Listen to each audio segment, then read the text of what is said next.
What is TOC? Can anyone tell me what it is? You know, there was a time that it was so easy to define, but then it grew and mushroomed, and now what the hell is it?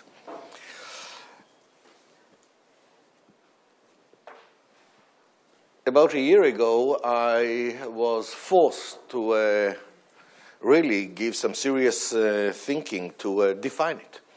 What happened is that one of our crazy friends, Professor Jim Cox, have decided that TOC now is so big that it's about time to write the handbook of TOC. So he went out and marked about 40 TOC world experts and approached each one of them and convinced each one to write a chapter for the handbook, giving him a title. And then he said, okay, you can write the introduction to the handbook from the perspective of the founder. Now, how can you say no now? So I said, fine. But then, what do you write? What am I going to write?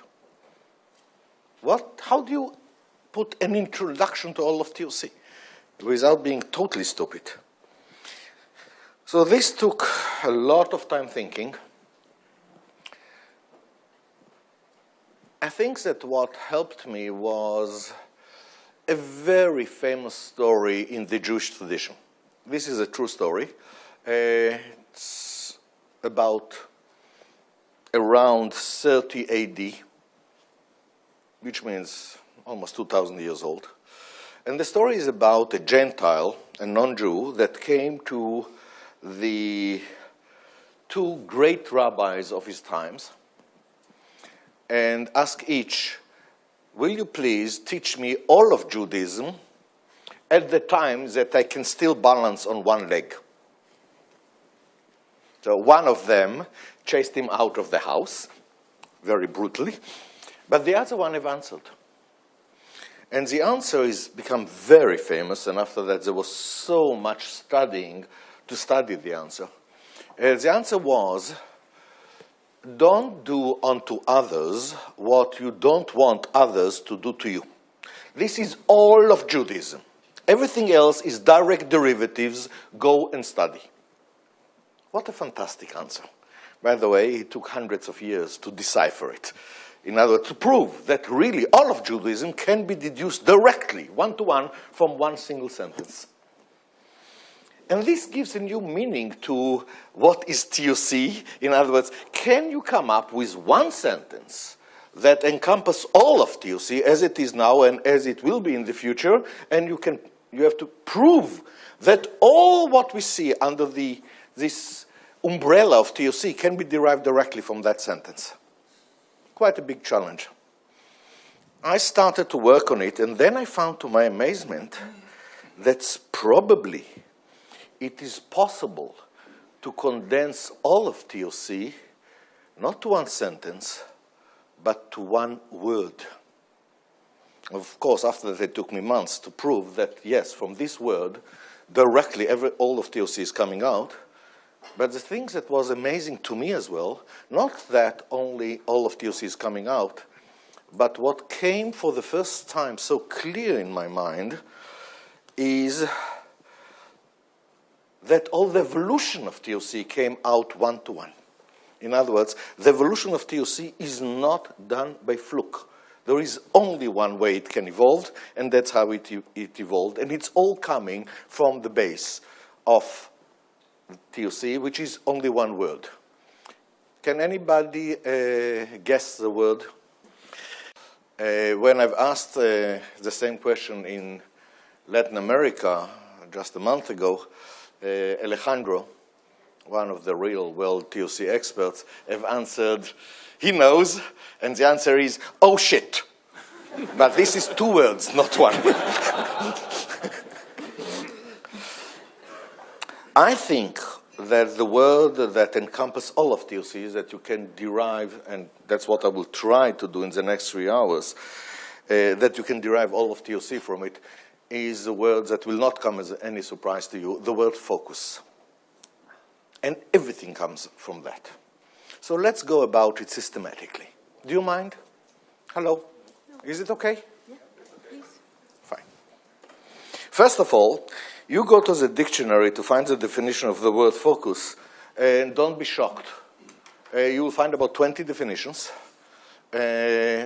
most of them totally unrelated to what you had in your mind about focus. It's more relating to geometry and to physics of what's the meaning of focusing rays and so on. So let me start with suggesting a definition that, at least for me, is intuitive. And I think that most people, at least in the TOC community, when they talk about focus, they really mean what is said here. And the choice that I had for this word, the definitions that I had, was focus, do what should be done. That's focus. Intuitively, it's quite understandable. Fine. Wait. Why is it so difficult? Just so many things that should be done. So do them. What's the problem of focusing?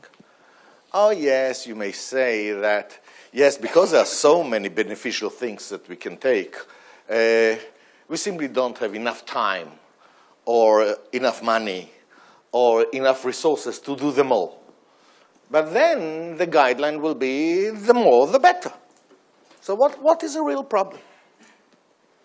Actually, I think that the real meaning of the word focus appeared about 200 years ago because of the work of a person called Pareto.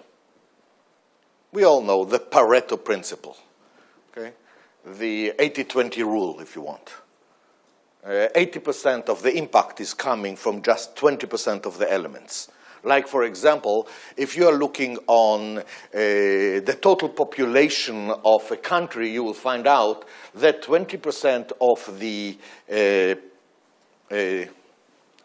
how do you call it, points contribute, 20% of the points contribute to 80% of the population. Or if you look on your own business, you'll find out that 20% of your clients are contributing 80% of your income. What does it mean immediately? If the rule is actually that if we look on reality, we find out that 20% of the elements contribute 80% of the impact, this means that you cannot arbitrarily choose what should be done. Because if you've chosen the 80% rather than the 20%, the difference in performance is humongous. It's factor of 5. Or even more, because inside the 20% also you have this hierarchy. So focusing becomes not a triviality. How do you find what really you should work on if you want to get more of the impact? The amazing thing is that people ignored what Pareto himself was highlighting. And Pareto himself bothered to say the 20-80% rule is correct only when the elements are not dependent on each other. But when you have interdependencies, the situation becomes more extreme. He himself wrote it. And somehow we ignore it, because let's face it, if you are really looking into it, you'll find out that the more interdependencies, and by the way, the more variability, the more extreme the situation becomes. Now, in organizations, do you agree with me that there are immense amount of interdependencies? It's unbelievable the number of interdependencies inside an organization. And at the same time, the variability is not exactly small. It's very high, which means that if we will use Pareto vocabulary, we will get something like the number of elements that really dictate most of the contribution is extremely small. The constraints.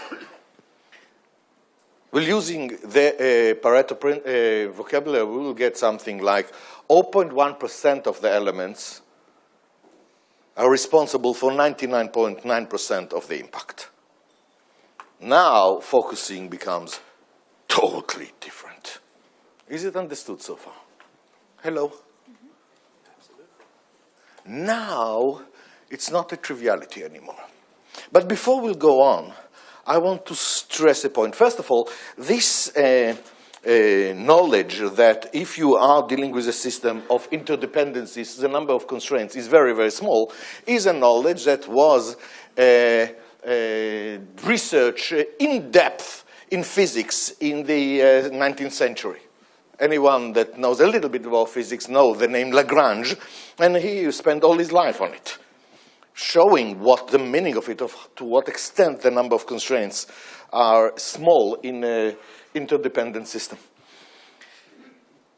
But first of all, let me clarify some huge mistakes that until today I find out that people are making, which is the minute that you understand that we are dealing with organizations or with systems which contains a lot of interdependencies and variability, you understand that the number of constraints is very, very small, and immediately comes the new vocabulary, which is constraints and non-constraints. Or, if I'm going back to the origin of TOC, the first 5 years minimum, the whole world of TOC was just production. So the words that I've used then was not constraints, even though that's the words that Lagrange have used. I was using the word bottleneck and non-bottleneck, which is correct for operation.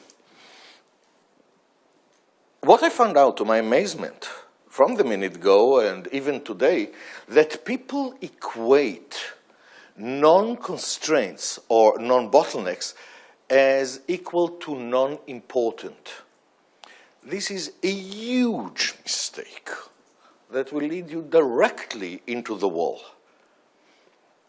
We acknowledge that there are interdependencies. What does it mean immediately? It means that if you will ignore a non-constraint, a non-bottleneck, through the interdependencies with a bottleneck, you might impact the constraint to the extent that the whole performance of the whole system goes down to basically zero.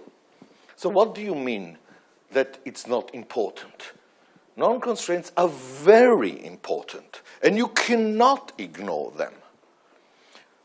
The difference between constraint and non-constraint is something else, which is the prevailing notion that still override almost all of us all the time is that more is better. If you see an action that is beneficial, more is better. This is correct only for the bottlenecks, for the constraints. For the non-constraints, there is some threshold that until this threshold, more is better, but when you cross this threshold, more becomes worse, not better. This threshold itself is determined by the interdependencies between the non-constraint and the constraint. And because of it, there is no way to find what is this unbelievably important threshold when you are looking on the non-constraint in isolation. And here you see immediately the obvious ramification, which says, for the vast majority of the system, which is the non-constraints, local optima is not equal to the global optima.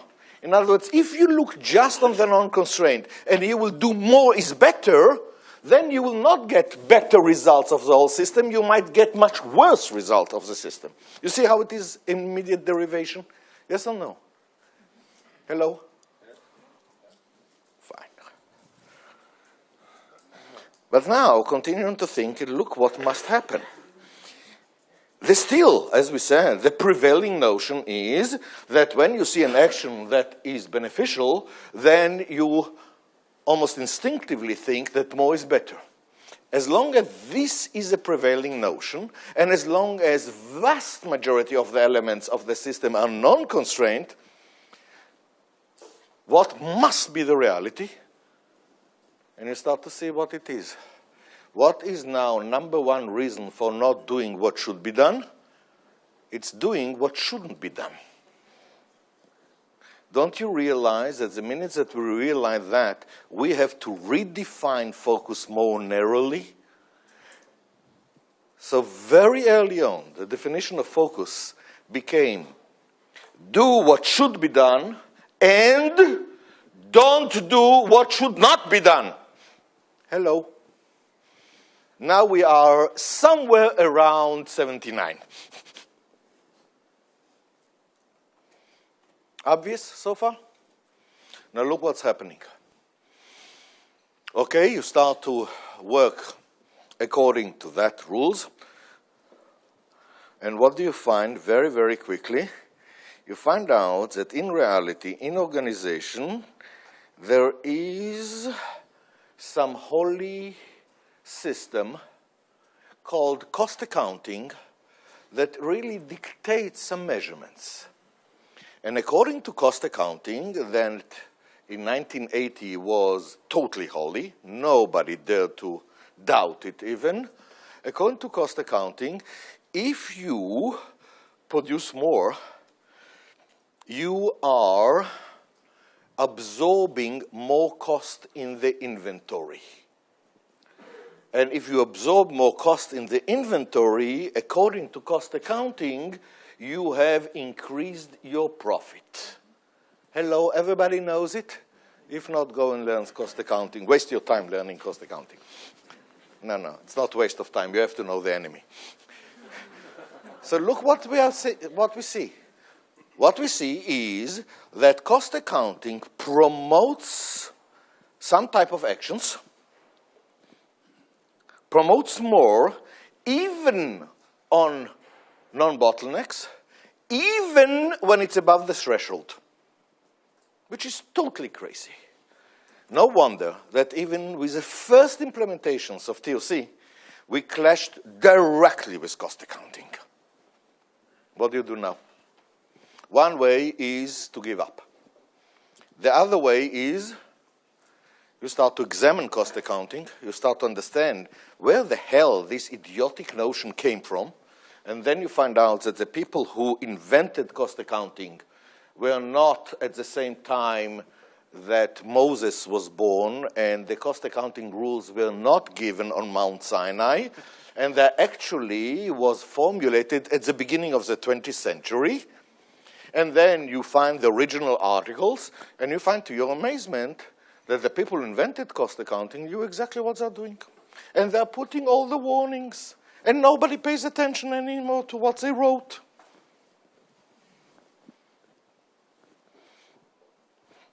And basically, if you read the original articles, you see that they gave all the warnings of the fact that cost accounting is an approximation, and they say when the approximation will break, and all our conditions are exactly what they warned us. And they said explicitly, if these conditions are changing too, and they had the vision to see that it will change, then don't even dare to use what we are suggesting here. And nobody pays attention. Anyhow, what was needed is not just to do that, but what was needed is to find a replacement. And that was not exactly easy because cost accounting really was used in order to answer a question which is, what should be the price of our products? And that's where they invented this artificial notion which is called product cost. Ladies and gentlemen, product cost does not exist in reality. Cost of an organization exists. Have you ever seen a product that has a bank account? Okay. Product cost is a mathematical invention that at the time was very powerful. But then when you start to say, so fine, how will I know what price should I determine for my products? And then the answer is, you don't. And it has nothing to do with your cost. Because, as you know very well, there is no one price for the product. There is a dependency between the price that you want to charge for your product and the quantity that you will sell. Am I right? Yes or no? It's a curve. There is no one single answer there. And more than that, for heaven's sake, or just open your eyes, and how this is determined, the price of the product. For that, go to economy, and you will find one of the basic rules of economy, which is called the interplay between supply and demand. And if you notice, in the interplay between supply and demand, your cost does not appear. So what is this nonsense?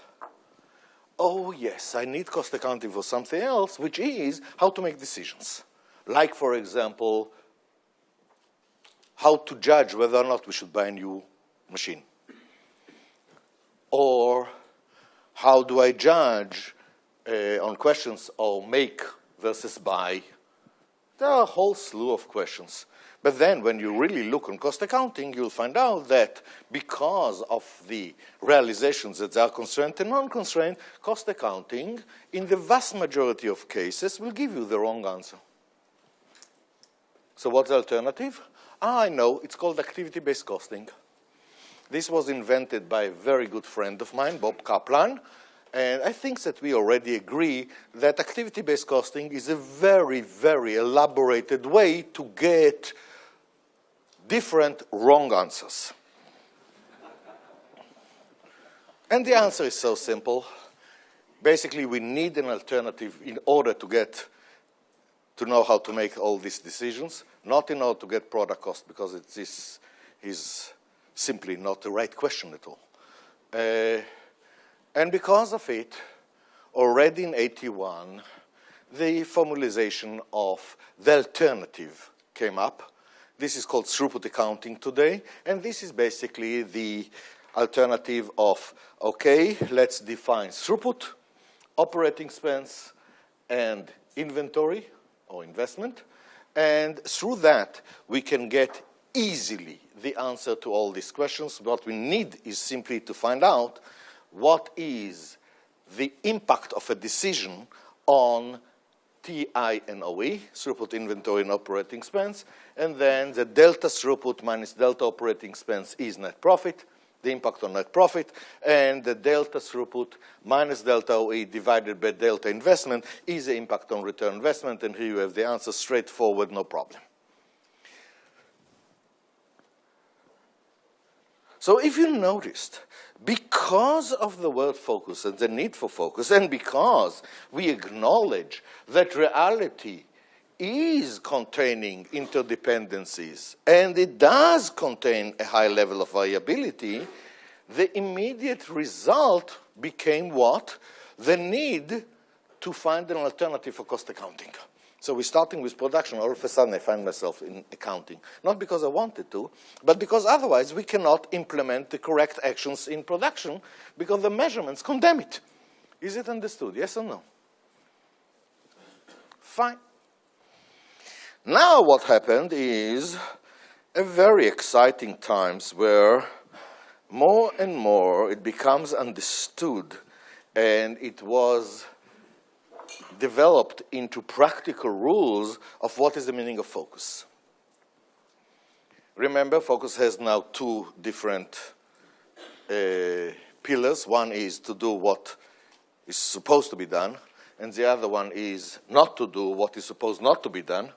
Now, if you look on the first one, the realization of constraints and non-constraints, or bottlenecks and non-bottlenecks, brought up a whole list of actions that previously were deemed as ineffective or inefficient, and now all of a sudden became clear that these are the most important things to do.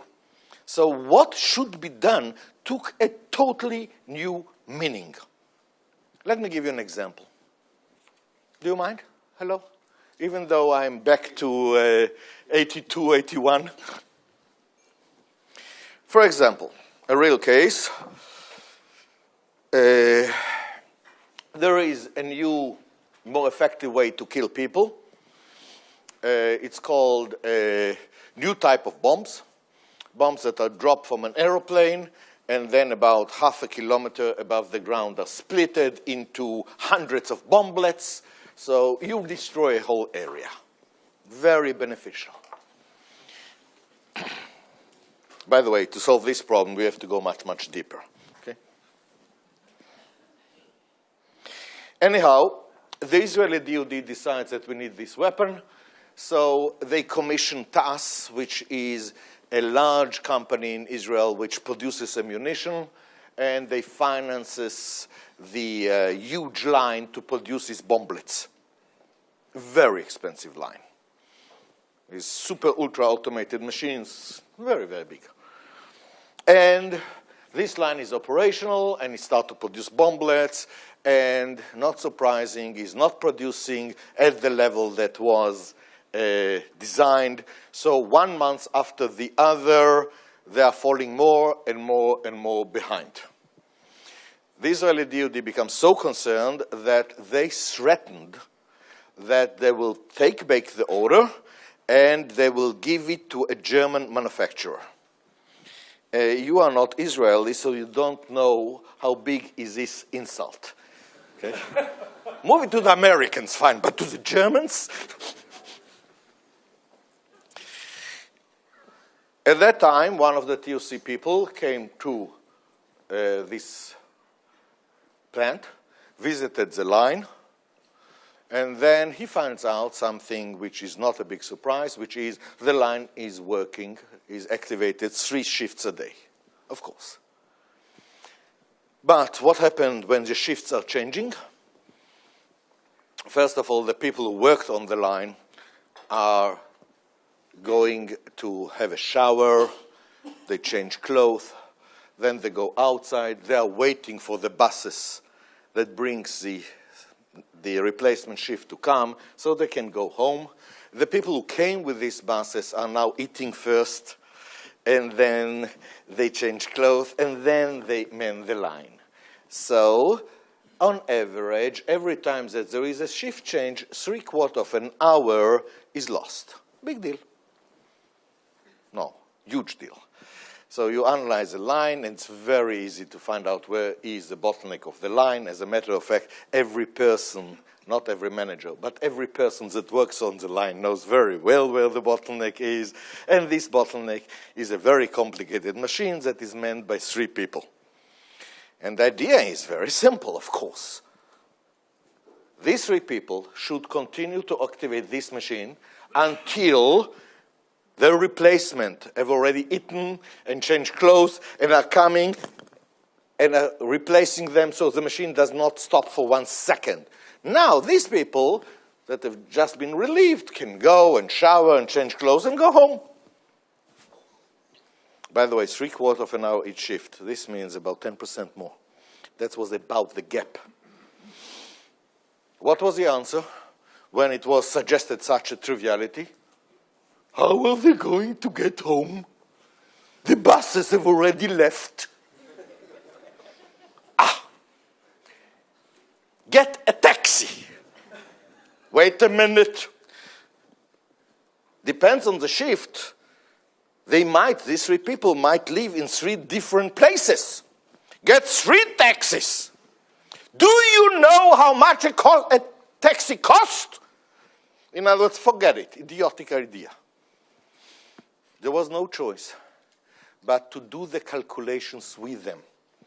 Very easy to know how much a taxi costs. How much non-taxi cost?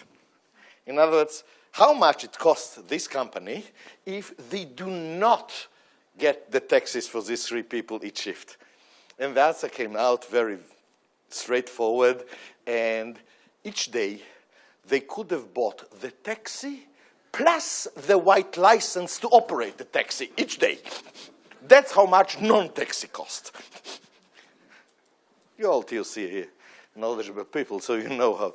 But that's what I meant by that the actions that should be taken took a totally new meaning. Things that were deemed as totally inefficient before, what do you want? For heaven's sake, it costs so much, the taxi. are now as the most important single actions that you have to take, much more than anything else. A bigger change have happened with the non-constraints. Remember the non-constraints and non-bottlenecks? Here you are dealing with the problem that its non-constraint has a different threshold, that if you are below it, you are not doing enough, and you are above it, you are doing too much. So the problem was, and very early on it was obvious, it's totally impractical to monitor and control each non-constraint separately. You have to put a mechanism in place that in one shot, or two shots, tells how much each one should work and when to stop to work. Okay? Actually, when you look on it, the latter part of focusing, what should not be done, was even more tantalizing. Because all of a sudden, you're coming into the world of efficiency, and you say, two people don't work. So what should we do? Stay. Oh, can we do something else? No! Stay, because who knows, maybe in the next second you'll be vital that you'll be here. You stay, idle. My God, what a tantalizing. Thank God that at that time, and I'm now talking about the early 80s, already two other things were known. One was very well known, which is assembly lines.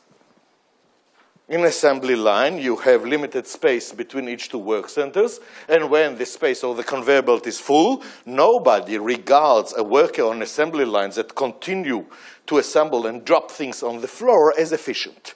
So when the conveyor belt after you is full, you must stop. Until when? Until it's not full, until there is some space. But this is different. In what sense is it different? Because it's simpler. So if it works in simple cases, it means that it will not work for you. Never mind. What really saved the day is just in time. I'm talking about the work of Taiichi Ohno. How many of you have heard about Taiichi Ohno? Raise your hand. Not enough. Taiichi Ohno is one of the greatest thinkers in industry of all times. That's the one who invented the Toyota production system. He took it much further than Henry Ford. And yes, the same thing. When you don't have a Kanban card, what are you supposed to do? Nothing. Can I do something else? No. Wait. Same thing. Of course.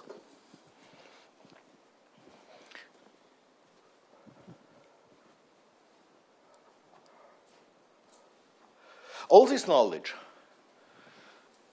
was captured in '83 and published in January of '84 in the book The Goal, including all the more specialized rules of how do you go about quality and how to go about breaks and how to go and on all of that, both on this huge change in what should be done and the much bigger change of what should not be done.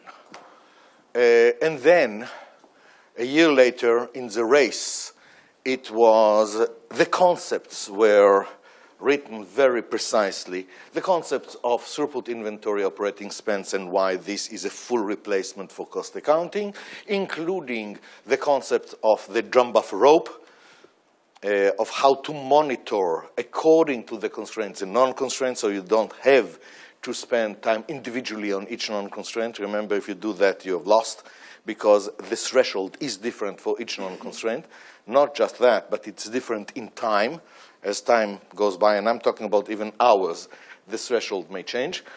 But more importantly, the measurement system was put in place because now you still have to address the meaning of focus, which is if you have more than one thing that you should do, what do you do first? Which is basically still focus. And all buffer management and the three-color code of the priority was invented and formulated in the race. This brings us to '85. Still more than 20 years ago.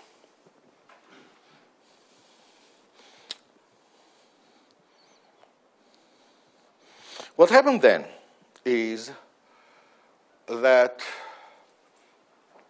By the way, are you interested in all of that, or I'm just wasting your time? I'm asking. Are you interested in all of that? Fine. I don't know, because what I'm talking about is trivialities, of course. And besides, anyhow, nobody listens, so why shouldn't I continue? Okay. What happened then is that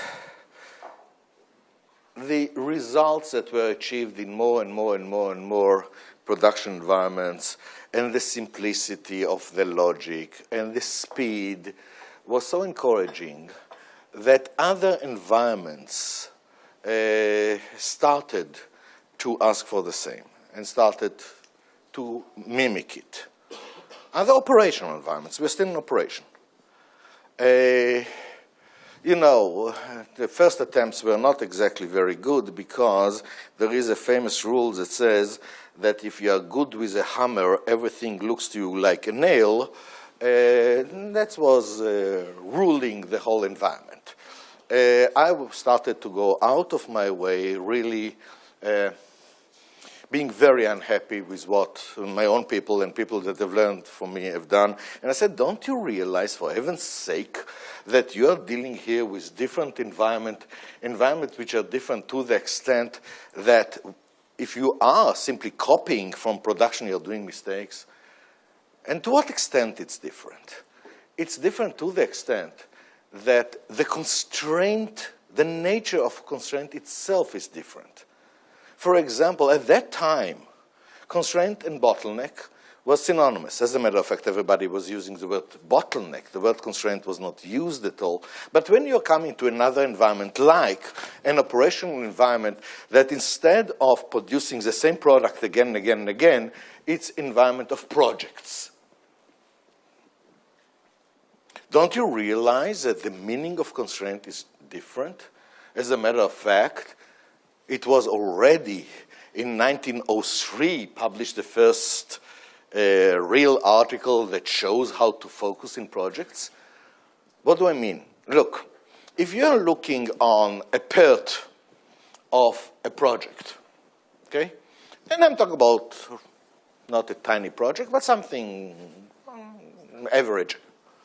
You're talking about, and when you look on these parts, you're talking about at least 5,000 different tasks. As a matter of fact, there are projects with 50,000. Okay? 3,000 different tasks. What you have to do, everything. What's the meaning of focus here? And here comes a genius who invented the concept of critical path.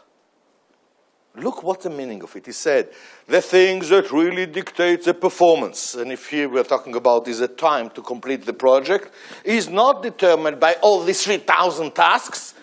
Just look on it, there is one path, which is the critical path, which contains maybe 20 tasks, that's all. They are the one that dictate the whole lead time. That's it! So focus on that! Have you noticed the same concept? But look what's the meaning of it. It means that the constraint in projects has nothing to do with bottlenecks. It is a critical path.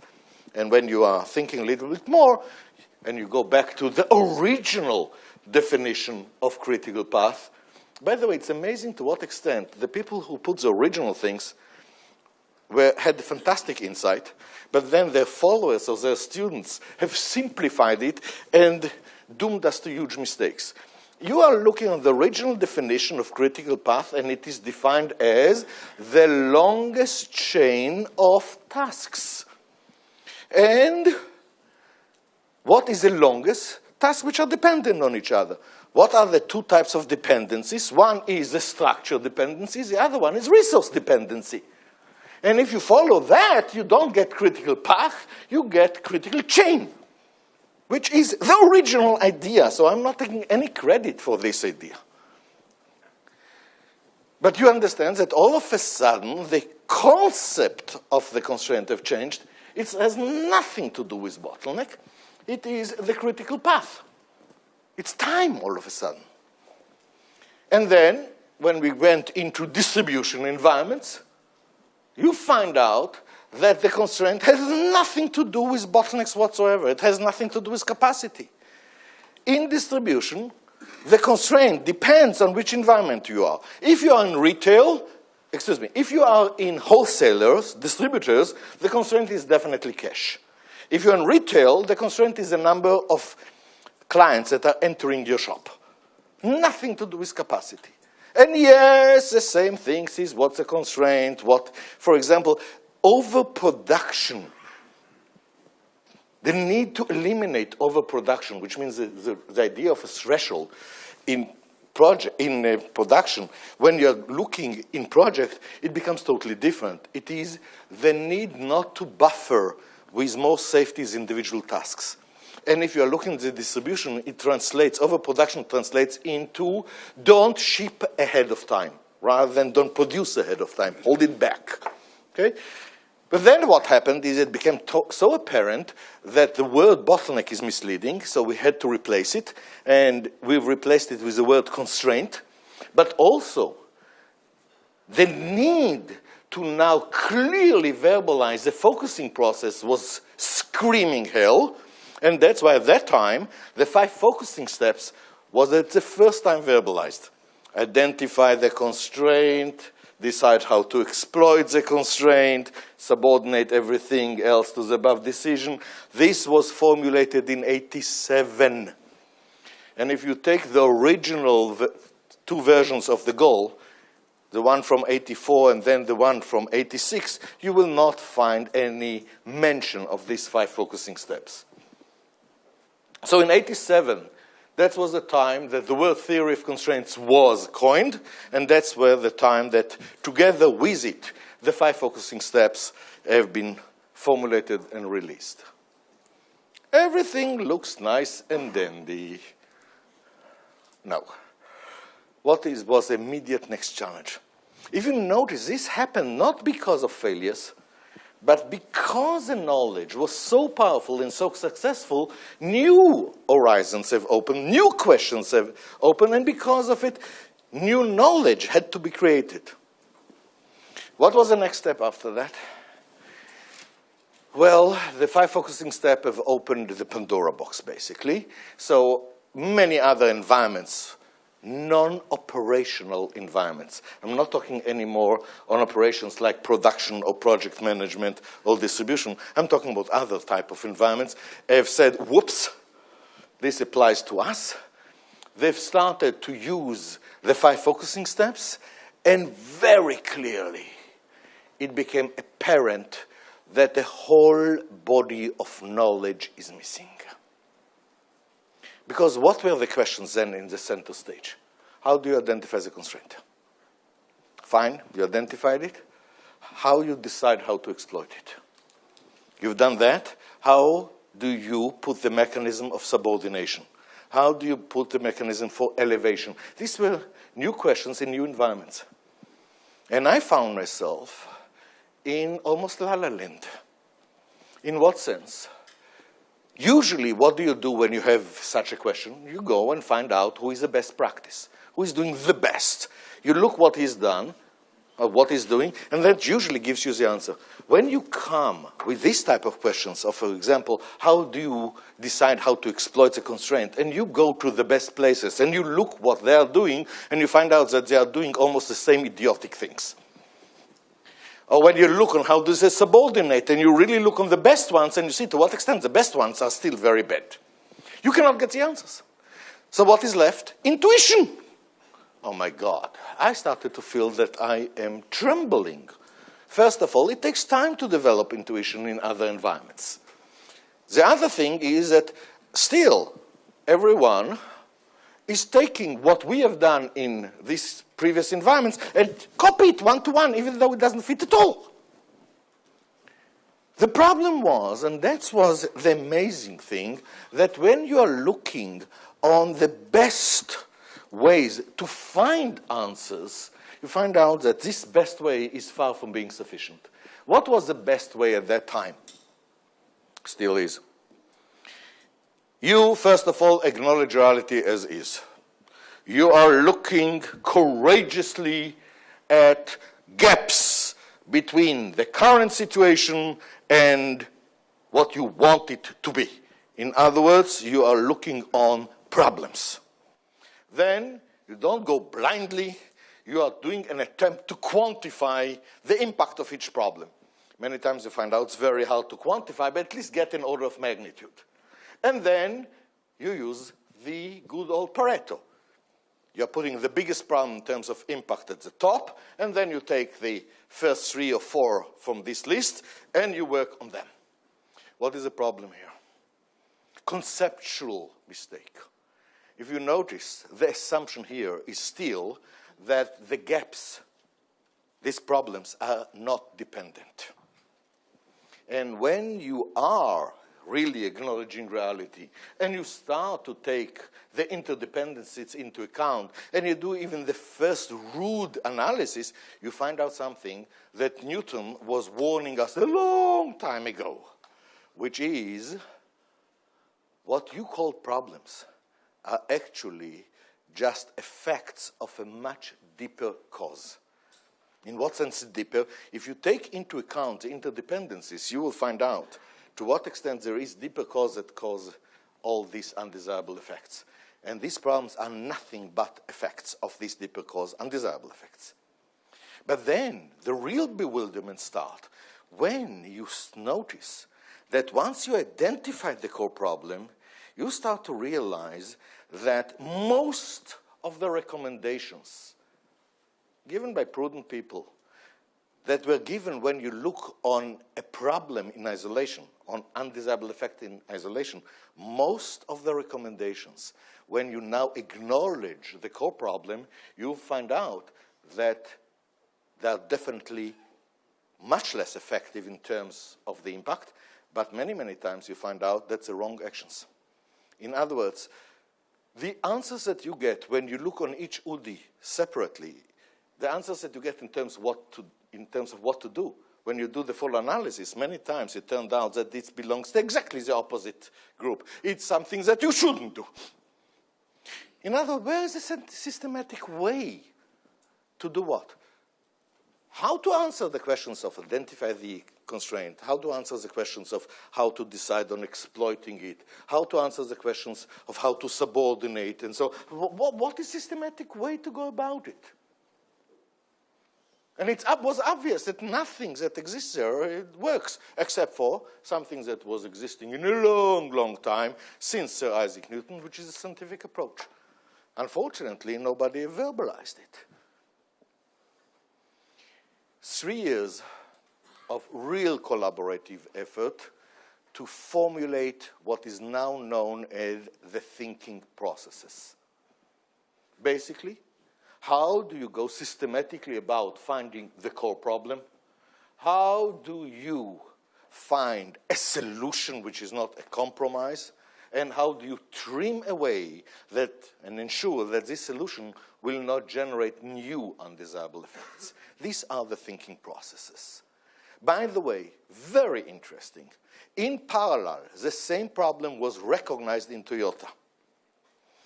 And one of the pillars in Toyota is something called the 5 whys. What is the meaning of the 5 whys? You see a problem. To say 1 why is to deal with the cause of what? The immediate cause of this problem. Forget it, you will stop there. Most likely what you'll do will hurt, not help. You have to continue to ask why, minimum 5 times, in order to reach the vicinity of the core problem. And if you talk with Toyota people, like I'm doing very much in the last year and a half, you'll find out that they said, for heaven's sakes, there is so much charlatanism there. Because to answer the first why is very easy. To answer the second why is not so difficult. To answer the third why is a real problem, and only people that have been really trained for a long time are able to answer the 5th why, and God forbid that you will stop before that. By the way, you know it very well from your own experience. Almost all of you came across a 4-year-old kid. What is the most popular question of a 4-year-old kid? Why? And usually you ask why, and you don't have any problem to answer. Unfortunately, or fortunately, what is the kid doing immediately? Why that? He's doing the second why automatically. And then it's not so easy to answer. But you answer. And then immediately the third why, and then you say, go to your mother. Just use that and see how damn difficult it is to answer 5 whys. By the way, now that we have developed the thinking processes and we have something called the current reality tree, which is making this job of diving down so much easier, because it's very hard to dive down from one undesirable effect. It turns out that it's by far easier to dive down from many undesirable effects. Hello, one problem is too difficult, take 5, it's easier. Have you noticed it? It's so crazy, but that's reality. And then when you are building the current reality tree, you will find out that you almost cannot find one single current reality tree on any environment where the core problem is not minimum 5 steps below the surface of the undesirable effects, which means the 5 whys were really good. By the way, what I found out just last year is an amazing thing, which is, you all know that Taiichi Ohno was not the president. He was the head of production. And for a long time, I suspected that the president must have been a real caliber to enable him, to allow Dr. Ohno to do what he'd done, which was such a departure from convention that at the beginning produced bad results, not good results. And to allow him to continue on until the results will be there, which took more than 10 years. Turned out that this boss of Taiichi Ohno was a person called Toyoda, the founder. And the one who came up with the 5 whys was not Taiichi Ohno. It was Toyoda himself. In other words, you are not talking here about one genius that have done the revelation. You're talking about a combination of 2 that work perfectly with each other. Very, very rare in history. Anyhow, what happened is that in the period of 89 to 92, many people have joined forces in order to verbalize and to check the thinking processes. This was a huge step forward, because now we have the systematic way of how to answer the questions that must be answered if you want to focus. And basically on any environment. This brings us to 92, and at that time, I started to write about it. I didn't felt that it's completed, so if you notice, I've wrote a little bit about the thinking process. I've never wrote a whole book on the thinking processes. I'm very grateful that others have wrote it, even though whenever I'm reading this book, I feel, oh shit, here's a mistake and here's a mistake. But you know what? It's better than nothing, by far better than nothing. On Sunday, those of you who will come to listen to me, I will explain why I didn't write it. There was a major part missing that people didn't even notice it. I felt uncomfortable because I knew that the picture is not finalized. I hope that next year it will be finalized, and then I will write a book on the thinking processes, the complete book. Basically, I know what is missing and how to plug the missing hole. But this is for Saturday, not for now. What I want to emphasize now is that around that time, 91, 92, I thought, oh, we've made it. Now we have it. Never say it. What happens is that the more powerful the solution, the more it works, the more it changes reality. And if you just wake up and acknowledge reality as is, rather than as you see it with your previous perception, you will find out that here, right in front of you, knocking on your door, there are huge new challenges that if you don't address them, you actually violated badly the word focus. And as time goes by, you are more and more unfocused. And this what must bring you back to realize what is a new challenge now. What is a challenge that if you don't answer, you are totally unfocused. And of course, at that time, you have to develop new knowledge in order to answer it. This was the situation basically in 91, 92. We are now at the beginning of the 90s. The main work is to complete and polish the thinking processes, but life goes on. And more and more and more implementations of TOC pops everywhere. My friends, those of you who were working so hard at that time with me, or not with me, on theory of constraints, let's face something. The biggest impact in terms of causing implementations of TOC did not came from our direct work. It came from the book, The Goal. I think that at least 100 times more implementations were done by the book without any one of us involved than implementations that involved any one of us. Just to highlight it, I started to get letters from readers of this book about 6 months after it was out. The letters that I cherished the most was less than a year after it was out, and it was from an American plant manager. And he wrote to me a short letter. I memorized it word by word. And he said, Dr. Goldratt, your book is not a novel anymore, it's documentary. I have done exactly what you wrote in the book, and I replicated all the results.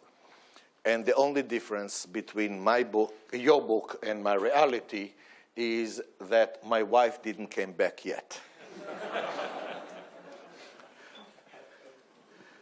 More and more and more and more implementations. And I started to realize that in the name of focus, we have lost focus. What do I mean? What you have in the goal is the then understanding, which is you implement it in operations. It's worked very well. As a matter of fact, surprisingly well. But what is happening is that very quickly, the constraint is not in operation anymore. It's moving out, usually to the market. And that's what is described in the goal itself. And then you need more orders. And what is written in the goal is that your superior capabilities in operation enables you to get more orders. The story that is in the goal is a real story. I don't know how many of you know it, but the goal is based on real stories. I took the freedom of combining stories of three different plants into one. One of them, where I took Alex Rogo, Danny Lefebvre in reality, is a plant of Howmet turbine. By the way, a year ago, I got an update of it. I got a letter from the VP of supply chain of the much larger company that have bought Howmet turbine. And he wrote to me and said, I've heard that one of the plants of Howmet turbine was one of the plants that were the base of the goal, and is it correct? And I said, yes. The other two plants are, one is a plant of GE jet engines, and the other one is a plant of bellows of another company, but I put it in one story. This, those of you who read the goal, and I believe that most of you did, remember the story about this very important client that comes to thank and to shake hands with every worker in the plant because they've saved his day And actually, none of the workers and the foreman knows what he's talking about because there was no special effort. It was a run-of-the-mill. Reality is that this person was coming with his helicopter. He was the head of GE purchasing, and he came to Home and Turbine to thank them for saving their butt in the blades for the jet engines. That's a real story. Why do I tell you all of that? Because, yes, you can get more orders, and everybody was happy, including me, until I started to realize when more and more and more cases piled up that actually we have lost focus totally. Let me highlight it to you, because I do believe that even though I was trying to deal with this problem and tried to shake all of you out already since '93 in It's Not Luck, I today didn't succeed it. So let me show you the magnitude of the problem. And in order to show it, let me take a case from this decade, from 2000. And let me show to what extent we do not dare to look in reality as is. And when we don't have a real good answer to a big problem, we pretend that the problem does not exist. Or it's part of reality, and that ensures that we'll never solve it. In order to show you what I'm talking about, I would like to read to you a small summary of a very well-known company from Japan that was gracious enough to put all the numbers in the public domain.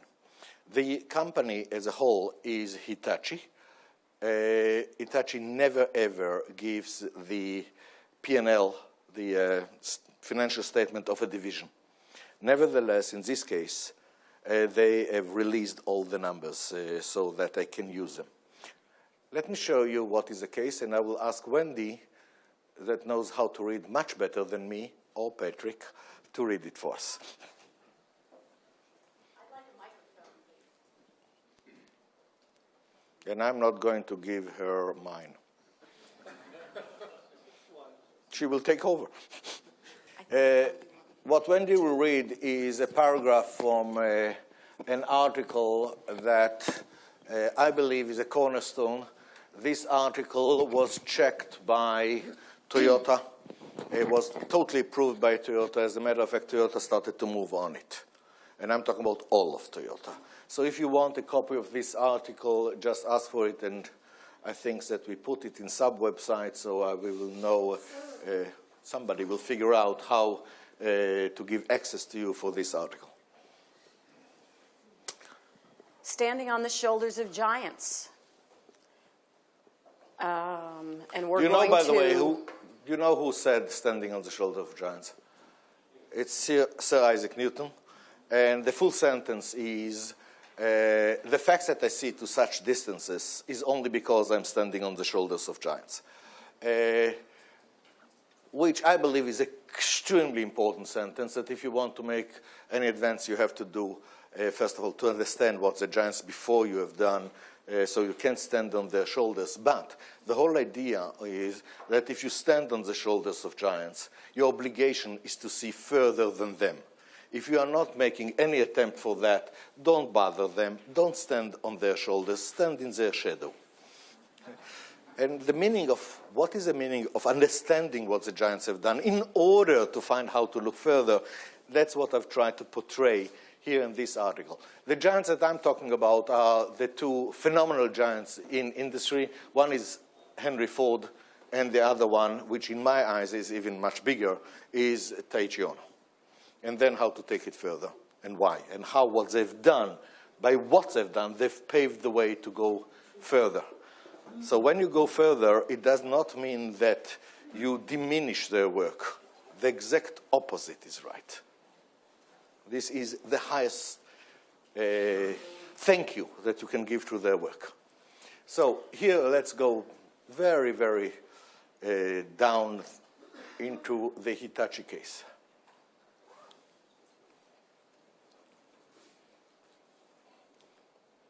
And Wendy, please read it. The example of Hitachi. Hitachi Tool Engineering Limited, a 24 billion yen company, designs and manufactures over 20,000 different cutting tools. The demand for most of their products is sporadic, and the customs of their industry force them to launch new product families of tools every 6 months. When new product families are launched, the older families become obsolete. It's no wonder that their efforts to implement lean were unsuccessful. By the way, they've reported of 6 huge attempts to implement lean. All of them failed, even when they've used people from Toyota to help them to do it. In other words, it was not lack of effort or lack of knowledge. Simply the environment is too different to enable the mechanism of lean. The mistake is not to differentiate between the mechanism and the concepts.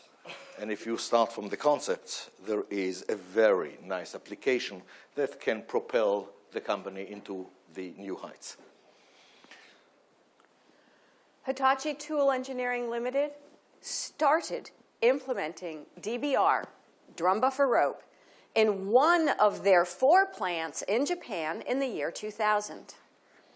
The jump in due date performance from 40% to 85% that was associated with cutting work in process and lead times in half, along with the ability to ship 20% more products with the same labor force, encouraged them to expand their implementation.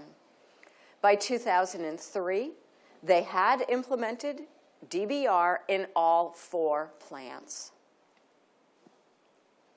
The drastic reduction in lead time and the much better responsiveness enabled a reduction of inventory in the supply chain, the distributors, from 8 to 2.4 months worth. The reduction of inventory improved dramatically the distributors' return on investment. It freed up their cash, and it strengthened their relationship with Hitachi. It's no wonder the distributors expanded the range of Hitachi tools that they were offering, leading to an increase of 20% in sales in a stable market. The true impact is revealed when we evaluate this company's bottom line performance in light of the fact that during the period of 2002 to 2007, the price of raw materials, metals, increased much more than the increase in the selling price of cutting tools. Under such conditions, the profits of the company should have vanished. Instead, the annual net profit before taxes of Hitachi Tool Engineering Limited increased from 1.1 billion yen in the fiscal year ending March 2002 to 5.3 billion yen in the year ending March 2007. A 5-fold increase in net profit in 5 years. The profit ratio of Hitachi Tool Engineering increased from 7.2% in 2002 to 21.9% in 2007, the highest ratio ever reported in this type of industry. Nice? I can't hear you. Nice? Everybody? That's my problems with you. Because when I read it, I said, oh shit. The fact that they are #1 in the world should not obliterate the fact that this is the opposite of focusing. So let's look on it again. And let's talk a little bit more in, not just in their example, but in generic case. Ladies and gentlemen, this is a very typical case. You put TOC in operation, and depends what you're doing. If you don't know what you're doing, within a year, you chase the constraint out of operation. It's in the market. If you know what you're doing, it takes about 4 weeks. And the constraint is now in the market. Okay? What we don't pay attention is, and that's my problem, that this improvement, huge improvement in operation, not only enables getting some more sales, but it actually created the dream. It created a decisive competitive edge. How many companies you think have a decisive competitive edge? Many companies can compete. How many have a decisive competitive edge? To answer that, let me define more precisely what is decisive competitive edge. A company that has a decisive competitive edge means this company is able to satisfy clients' significant need to an extent that nobody else can. That's a decisive competitive edge. Lately, some people started to talk about it. How many of you read a very good book called Blue Ocean? Fine. It's an excellent book. What the two authors wrote there was about the fact that most companies live in a red ocean, an ocean which is red from the blood that they are releasing to the water because each one is biting and eating the other one. The concept of blue ocean is you curve yourself part of the ocean where there is no competitors. That's the blue ocean, and then you're really making it. The mere fact of thinking about it is already a huge step forward. This book shows a whole spectrum of examples of companies that succeeded to pave a blue ocean. Unfortunately, the writers are not daring enough. And because of that, all the examples that they're using is to find a blue ocean outside the red ocean, which means going and satisfying a new need. They are honest enough to mention in every single case that they are bringing of a successful company that actually it was not the first company were thinking about it. It is number 50 that were thinking about it. The first 49 are bankrupt. Basically, what is happening is that when you are curving yourself a blue ocean by looking on a new need, first of all, you have to make sure that that's a real need of the market and not your wishful thinking. If it is a wishful thinking and not a real need, you will go belly up. But even if it is a new need, don't underestimate how much time and effort it takes until you bring the market to realize that that's a need that he really wants to be satisfied. The first 49 companies have paved the way. And on their bones, the number 50 succeeded, like exactly St. Petersburg that was built on bones of people. What we are talking about here is that when you are improving operation, almost in every single case,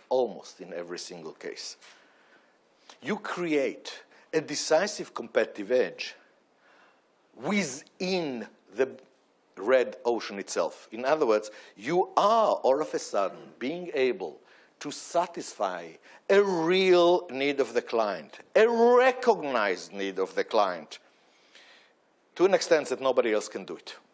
Which means you don't have the problem at the same magnitude of convincing the client that that's his need. He knows it.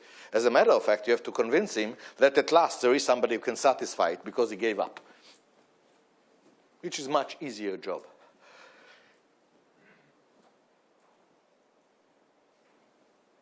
Almost in every single case, the improvement of operation creates such a decisive competitive edge, and people don't pay attention to it. Let me take that as an example. Okay, let's analyze, again, what we've read here. So, Wendy, can you bring it to the beginning of this paragraph? First of all, let's get some realization of the size of this company. We know that, go above, please. Okay, it's 24 billion yens, which means in real money, something like $250 million. Cutting tools. How big is, you think, the total world market of cutting tools per year? A little bit bigger than $250 million? 10 times bigger, minimum, more, which means this company represents a relatively small fraction of the world consumption. They are operating worldwide, of course. Fine. In other words, the market is huge. To whom do they sell? We all know it. They sell to, go down,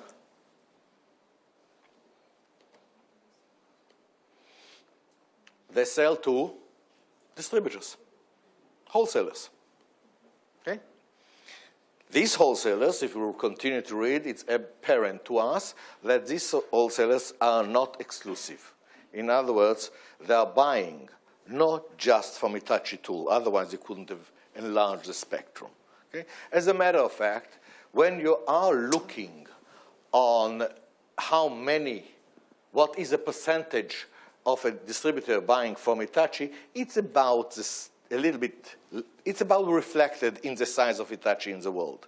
In other words, a wholesaler that is selling Hitachi tools probably holds something like 10% of his offering from Hitachi. The other 90% is other companies. It's a very fragmented market. Okay? So far it's understood? Fine. Now, put yourself in the shoes of a distributor and look in reality through his eyes, not your eyes, not Hitachi eyes, which is the eyes of a manufacturer. Let's look on the world through the eyes of a distributor. Why is it so important? To understand what is his real needs and to what extent are they satisfied or not. Is it understood? What is the real difference between a wholesaler and a manufacturer? In my eyes, there are two very important differences. The first one is that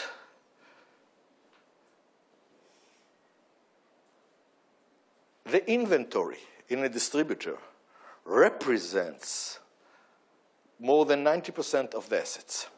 In other words, the cash of a distributor is tied up in inventory. How, not that the inventory is not important in manufacture, but I don't know about even a single case where the inventory in a manufacturer is more than 50% of the assets. Usually it's much less. There are other assets like the machines and so on and so forth. Okay?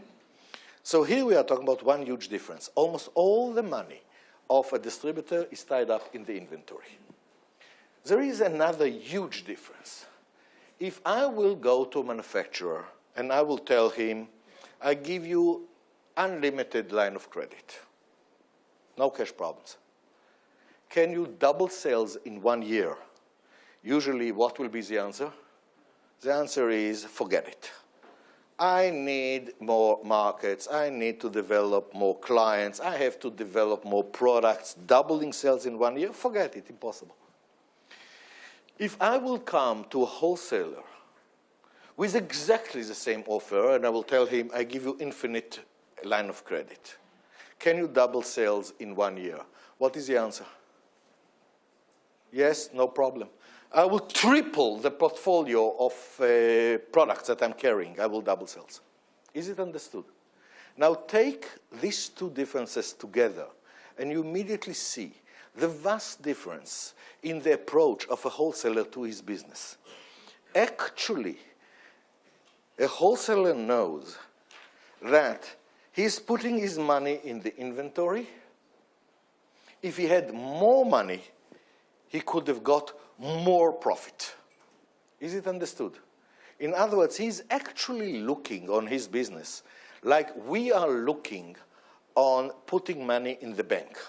We put money in the bank, we are looking on the interest, how much we're getting back. If we had more money, we would have got more interest, not in percentage, but in absolute term. Is it understood, yes or no? Now, this is a key because now look what is your reaction. Suppose that you are now getting, let's say 5% interest from the bank, and don't tell me what's your real percentage now, who cares? Suppose that you get 5% interest from the bank.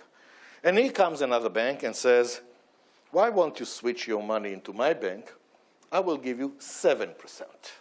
What's your reaction? Mm-hmm. What about loyalty and, you know what? 8%. Now kiss goodbye loyalty.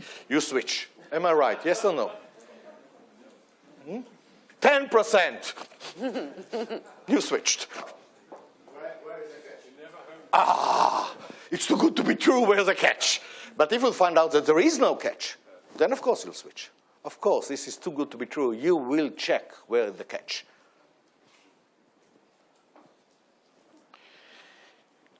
Ladies and gentlemen, look what happened here. What do we know?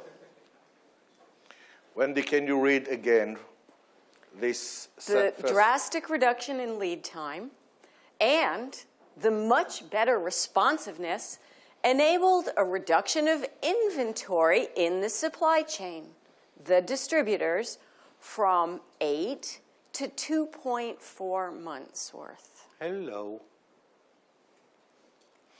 If you talk in terms of interest, by how much we increase the interest of the distributors, by how much we increased here their inventory turns, when the inventory goes down from 8 months to 2.4, we have tripled the interest.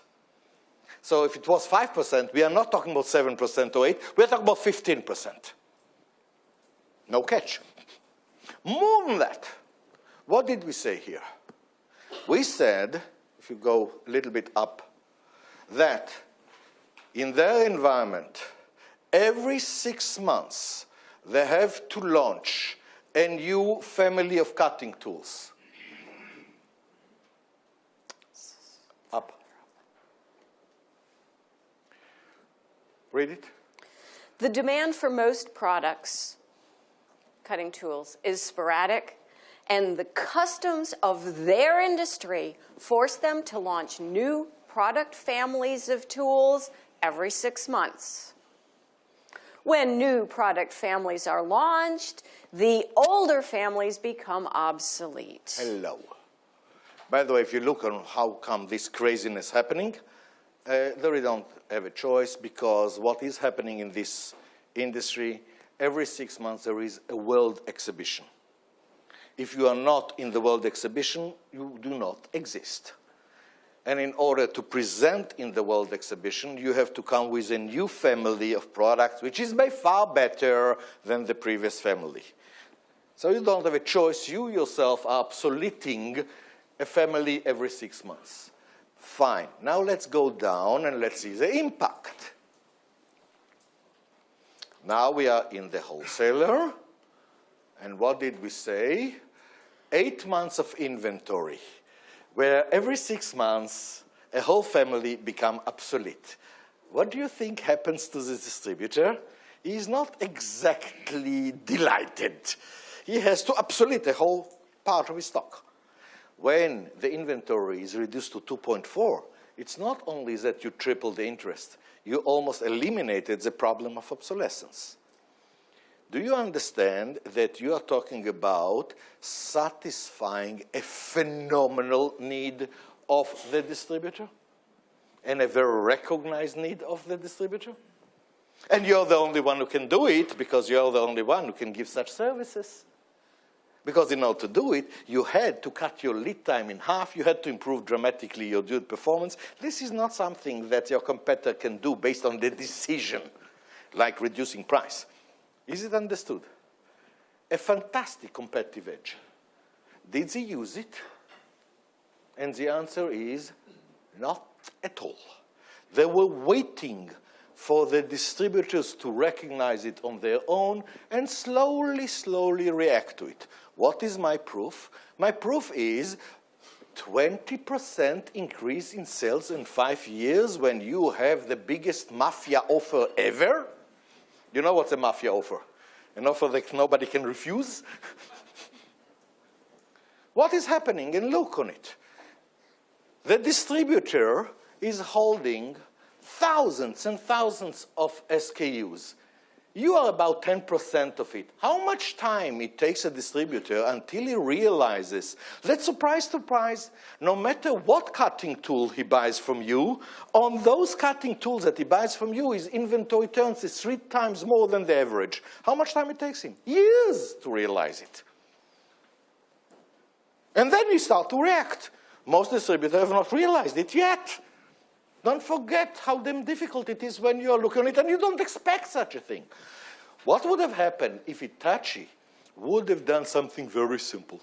Going to their distributors, do the calculation of the inventory turns on their product for the distributor, and then showing it to the distributor. And the distributor would say, too good to be true. So he will check the numbers himself. And then he will say that it's correct. And then what happens? Immediately start to enlarge his portfolio with you. And then we don't talk about 20% increase in sales, and we don't talk about 5 years. Why wasn't it done? And look, when I've looked case by case by case by case, what do I see? The constraint is in the market. At the same time, you have generated, without noticing, a decisive competitive edge, which means if you're talking about focus, what should you do? You should capitalize on it. What do you do instead? You continue to improve the operations, which is already good. In other words, rather than doing the actions that should be done, you're wasting all your time on things that shouldn't be done. The exact opposite of focusing. Don't you realize that that's the case? And now you start to analyze case by case, and it's all staring you in the face, and you say, for heaven's sake, wake up! And then you start to realize, what is the problem? For example, if I take this case, the real problem is, first of all, to clearly verbalize the competitive edge. In other words, to start to understand what is the meaning of the need, to start to put it in words, to define it, and to show how to go about it. Because as long as you don't do that, you don't know what you've done. The problem, the major problem that blocked me for quite some time was the fact that the same improvement in operation gave rise not to a single decisive competitive edge, but to multiple decisive competitive edge. In other words, the situation was even better than I thought, depending on what is your products and what is the nature of your clients. The same improvement on operation gives totally different decisive competitive edges. But to start to think in these terms and to formulate it took time.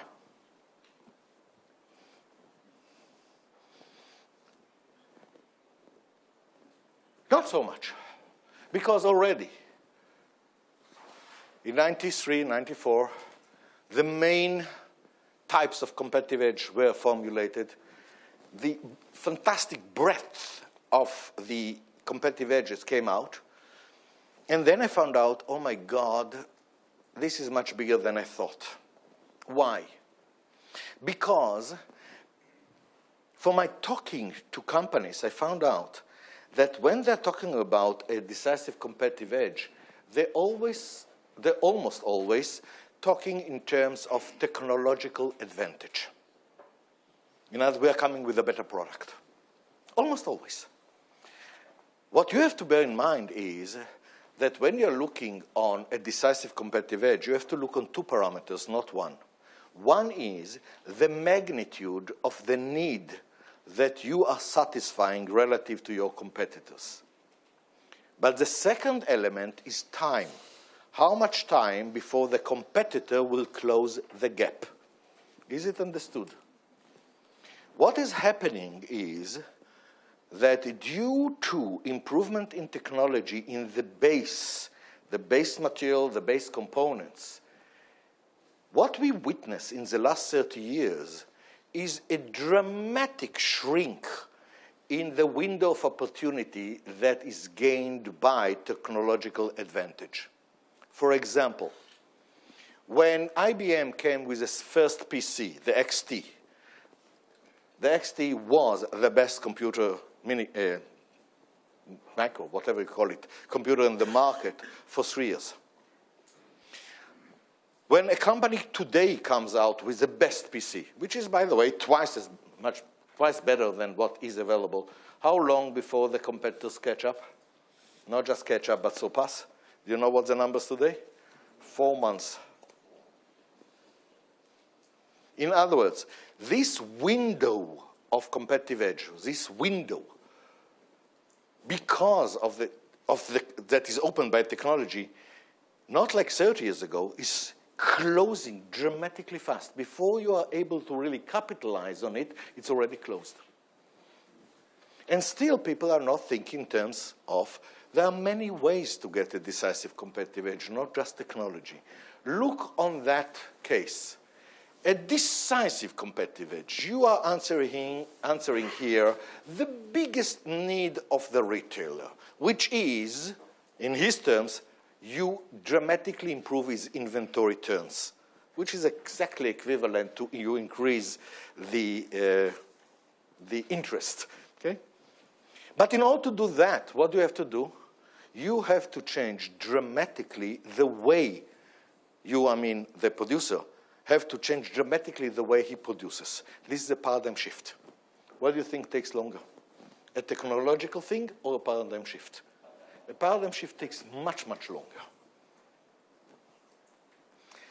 The beauty is that if we are capitalizing on this competitive edge, we actually, as we are going to see, done two paradigm shifts, one in operation and one in sales. And they have to be done in sync. To do two different paradigm shifts in two different functions in sync, this is minimum 10 years until the competitor will catch up.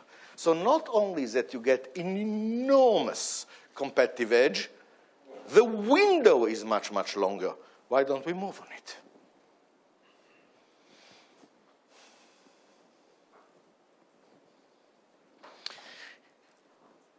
I took the three major, very different from each other competitive edges that is coming from the same improvements in operation.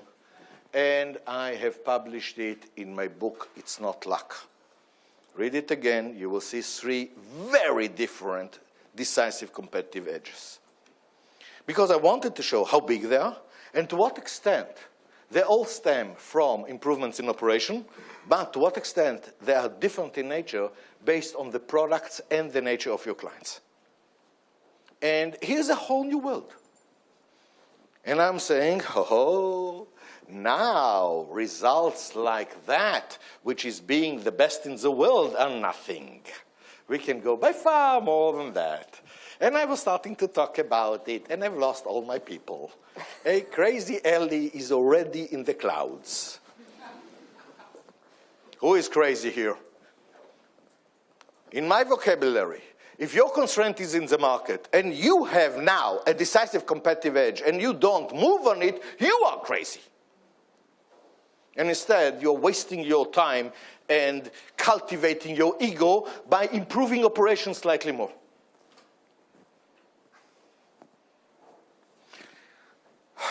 I brought out, It's Not Luck, where there are two things there. One was the formal, broad introduction of the thinking processes.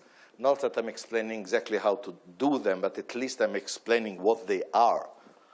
And the second one is the main message of this book, the decisive competitive edges that are coming. And nobody pays attention. And I said there must be a reason. Let's continue on. And then I found out what are the next huge obstacles. To what extent this opening and putting these decisive competitive edges are at the same time, because they're so powerful, are bringing to the surface the fact that there are holes in the knowledge. I'm talking about the knowledge of management in totality. What was the problem?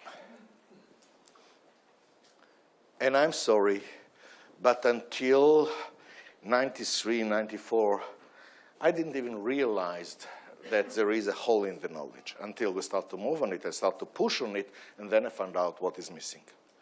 Ladies and gentlemen, as we said, how many companies have decisive competitive edge? Almost nobody. Still, salespeople have to sell, and they have to sell without a decisive competitive edge. Yes, the companies are valid, which means they can compete, but they are in the red ocean. What it took me so long to realize is that when you have a decisive competitive edge, the whole approach to the sales, the whole approach to the sales meeting is shifting 180 degrees. Let's look on how conventional sales meeting is done. You meet with the client. You spend 5 minutes building rapport, which means you talk about golf or whatever. And then you start to talk about your products. And you open the catalogs, and you show samples, and you talk about your products. And once the client is already sick and tired of it, now starts the real thing, is you start to fight about price. Am I right? Yeah. Hello? That's a conventional meeting. And that's the way to do it, because you don't have a decisive competitive edge. But if you do have it, how is now the meeting going? Forget rapport. You start directly. And what is your first aim? The first aim is to bring your client to acknowledge that one of his decisive competitive edges, one of his decisive needs is not satisfied to his delight. Like, for example, you meet with a wholesaler and you start to talk about how many inventories you're holding, and nevertheless, because of it, and not because of it, in spite of it, you still have shortages. Okay? Which, can you imagine a salesman telling such a thing to a wholesaler? What is he, inviting fire? What is he, a masochist? Which means it's inconceivable if you don't have the answer. But if you have, it means the whole operation starts. Let's talk about the client. Let's talk about his needs. Let's talk about his needs which are not satisfied and how important it is for him it will be satisfied. And you basically put the finger more and more to you and your competitors. And only when the fury of the client is already there, and he said, what? What does he say? He said what he would really like to get from you. Much faster deliveries, much more responsiveness, and so on and so forth. And then you say, fine, let me give it to you. Do you think that it's a hard sale? Because what is now the reaction? Too good to be true. Fine, so let's do a test. I'll show you that we are capable. And you have it. A totally different way to sell. Ladies and gentlemen, the paradigm shift that exists in the sales is by far bigger than the paradigm shift in operation. But when this is over, when this is done, sales are not going up by 20% in 5 years. What a ridiculous thing, for heaven's sake. You have the biggest mafia offer. You have almost nothing of the world. You have the products already, and you're talking about in terms of 20%. What, are you out of your mind? But then what happens? First of all, we started to realize we have to invent the whole field of how to do a sale when you have a decisive competitive edge. Thank God here there was also the frame done by somebody else. It was done by Rackham. Did you ever heard about spin selling? He was talking about it before me. So it's simply, what was his problem? He tried to do it also when you don't have a decisive competitive edge. Even then it works to some extent because you are talking about the real thing, which is you talk with the client about him rather than about you. Remember, it's much, what is the most interesting subject when you talk to somebody? Him. Okay? So already it's better. Okay? But here, when you have a decisive competitive edge, it's unbelievable. Be careful what you ask for, you may get it. Too much, too soon.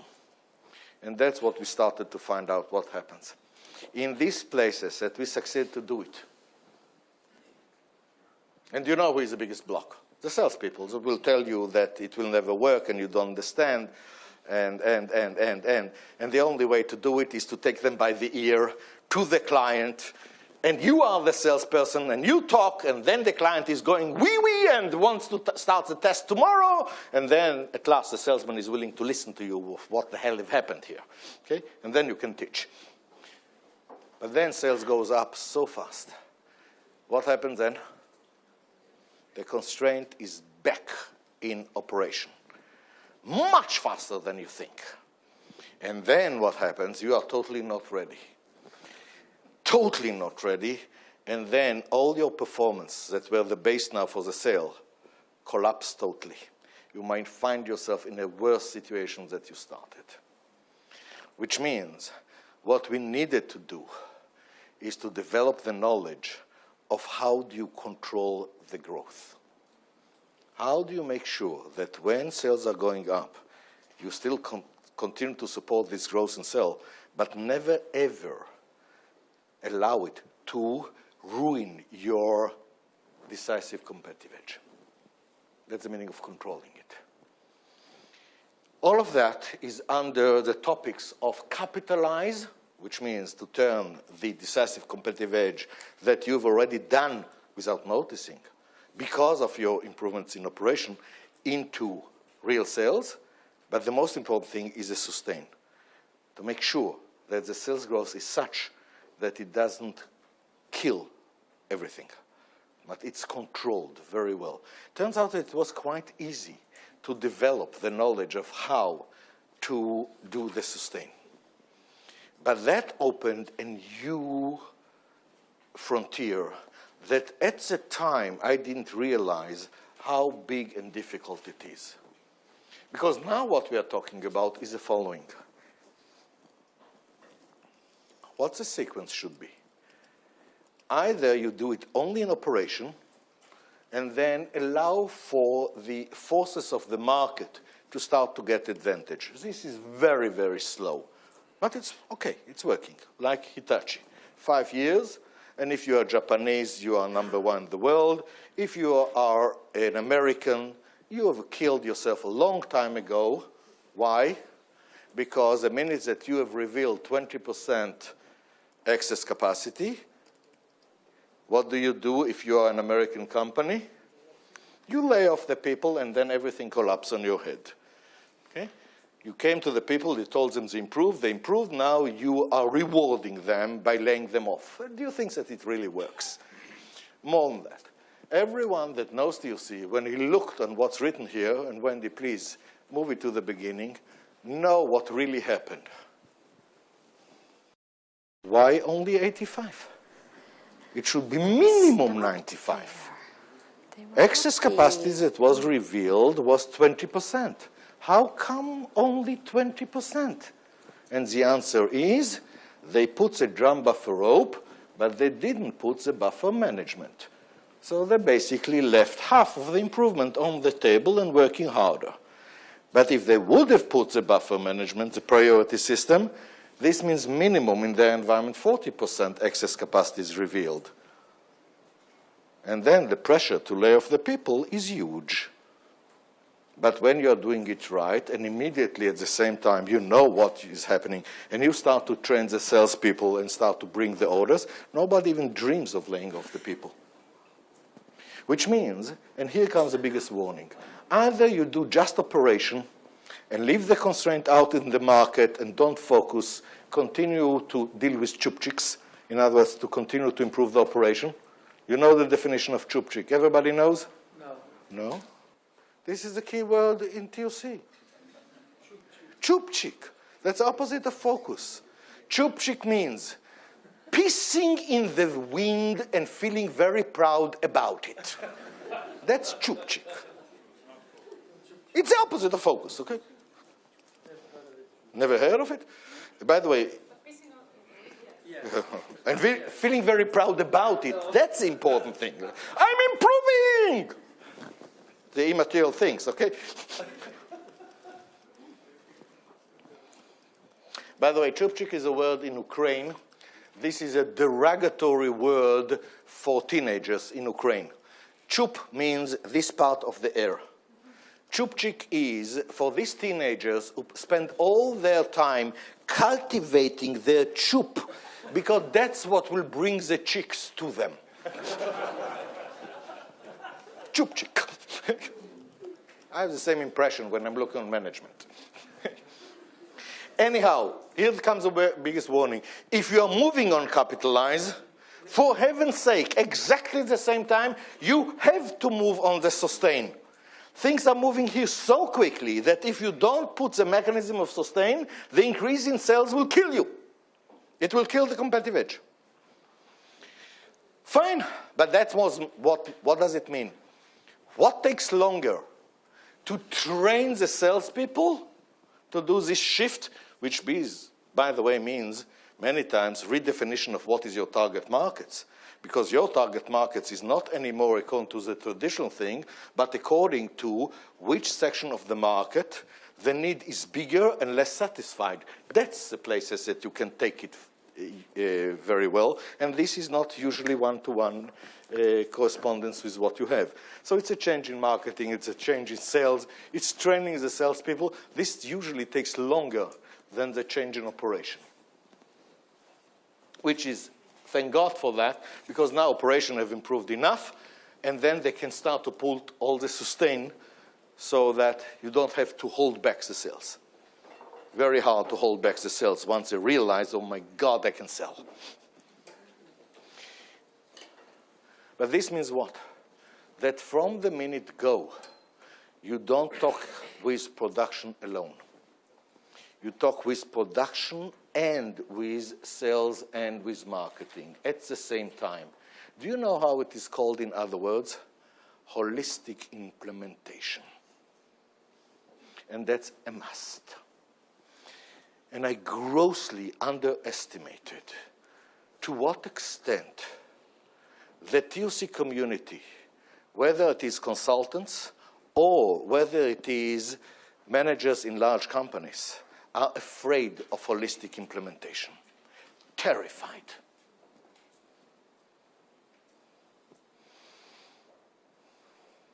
And I found myself standing up, screaming holistic implementation, designing what I was calling at that time the 4x4, and I'm talking to the wind. Nobody's moving on it. One here, one there, fine.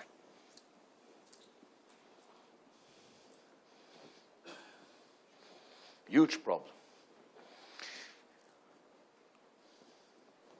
So what I said is, fine, maybe they don't understand that we actually covered all the functions and what is the knowledge. So with Wendy, I am, as a matter of fact, Wendy much more than me, deciding to launch a huge campaign to show that TOC knowledge is improving each and every function in the organization. And for that, we have put together what was called the satellite program. This was a mammoth effort. At the time, internet was not in existence. We had to use satellites. Wendy had to organize a network of 6 satellites.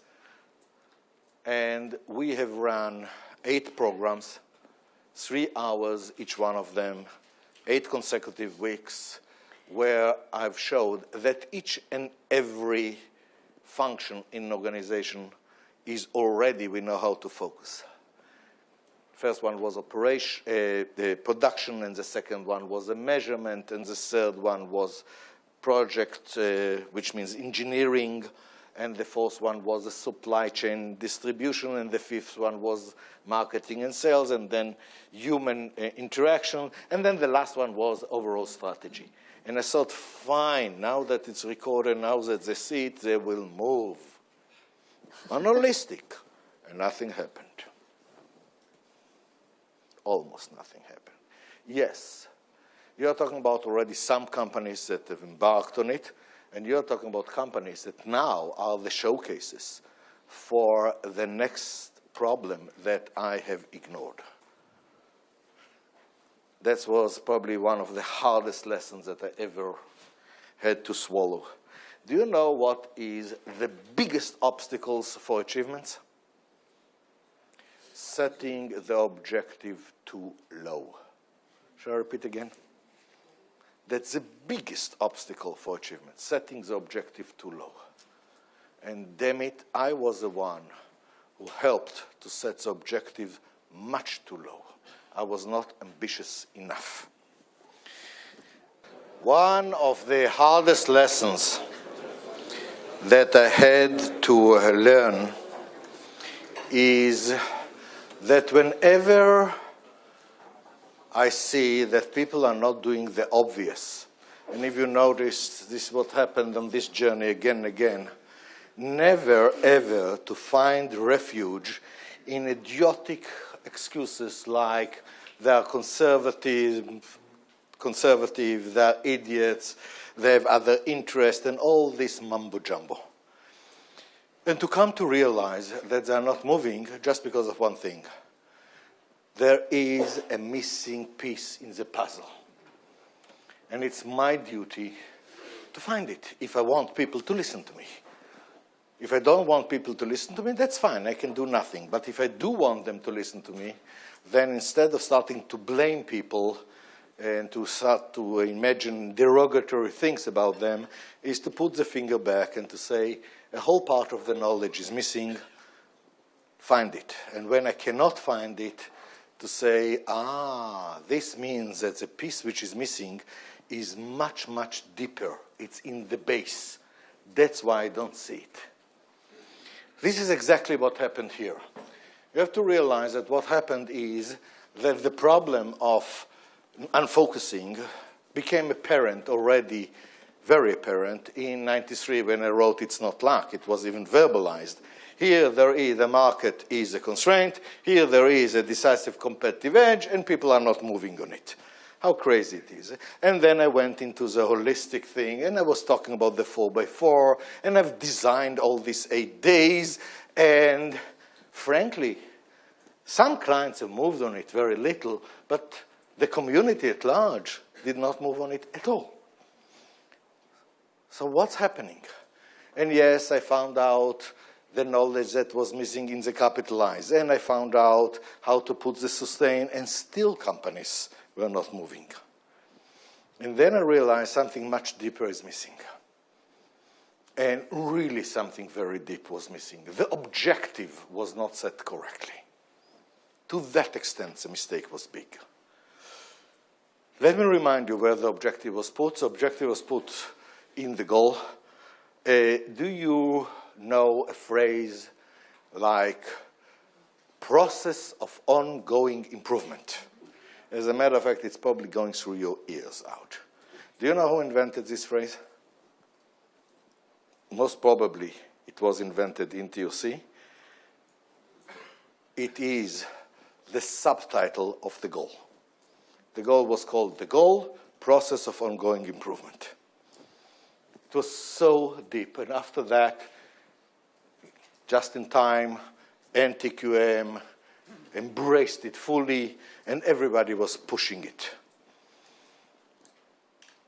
Only at around 2000, I realized what mistake there is in the interpretation of process of ongoing improvement, and to what extent I have amplified the mistake.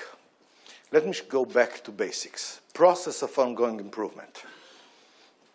What does it mean? If you just think about it for a second, it actually means that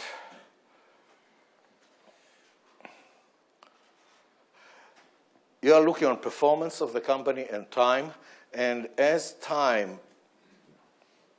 goes by, what you want is that the performance of the company will go in one direction, up. That's the meaning of process of ongoing improvement. Everybody understand? Very nice.